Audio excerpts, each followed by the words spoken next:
I'll only hurt bad people, I promise. Trust me, Charlie. You don't have to be afraid. Please, I can help you. Liar, liar, pants on fire. I don't want to hurt anyone, but it feels kind of good.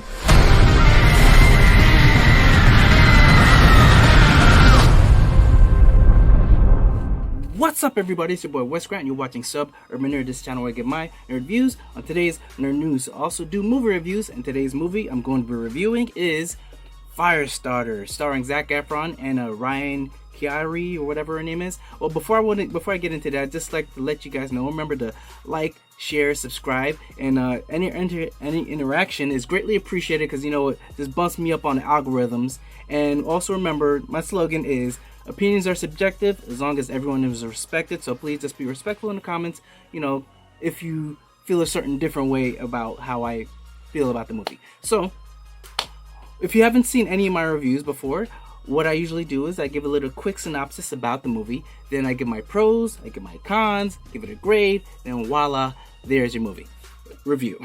So, first off, this movie is a reboot of, I believe it's a 1980-something, one with Drew Barrymore. And this one is about some teenagers back when they were, you know, Zac Efron and his wife, when they were teenagers. They did some tests, you know, to get some money. And a lot of people died, but they happened to survive, and they gained some powers. And then they both had a child together, which passed down some powers to the child. And then the people that made them, that lost track of them, are now after the family and the child to get them back and do whatever they, you know, who knows with the powers that the little girl has. That's pretty much the premise of this movie. It's like just a chase thriller kind of movie. So I'm gonna give my pros. My pros is I like the special effects for the most part, because for some reason I remember it was a little bit better in the original one with Drew Barrymore, but maybe that's just, you know, you always remember things better when you're a child. But I like the special effects for the most part. This seems like it was like the origin story of the first mutant, you know, with powers in this universe. But that the little girl was pretty decent as an actress with the character. Zac Efron was okay. I feel it's hard to see him as a father because I've never seen him in the role of being a father. He's always been like the jock or the whatever guy. Just never seen him as a father. I know he's old enough to have the child, but it was like kind of a little off for me. But that was okay. The action was decent. I'm not gonna say it was the best thing in the world, but it's decent. As far as pros, that's all I can really say. There's not much I can say as far as that. I'm gonna kind of go into the cons.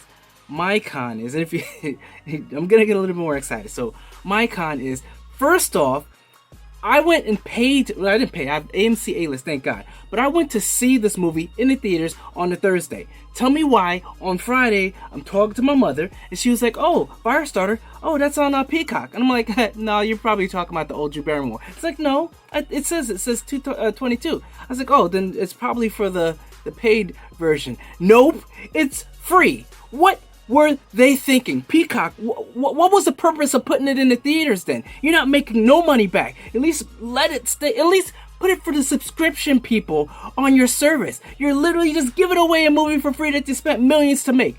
I don't understand that. That boggles the mind. But that being put aside, as far as the movie, this thing should have been a series. I'm sorry, but it seemed a little too rushed. I'm watching a movie and I just felt like I couldn't bond with them because things were moving so fast, moving along, that you just never got the sense of being connected to Zac Efron and a girl on the run. Because one second they're chilling, eating ice cream, next second mom's dead, then they're on the run, next second the old guy, she kills a cat, she's with the old guy, the military, not military, the company finds them, then like everything just seemed like it was going so fast. I felt as if this movie should have been a series. I think it would have been a great series to see the development of her powers, to see her little by little learn to use these powers so effectively. Because this one, she didn't know how to use it. She couldn't control it. Now she's burning people. She's doing this. She's mind controlling, doing all kinds of craziness in pretty much 24 hours. From not knowing how to use the powers,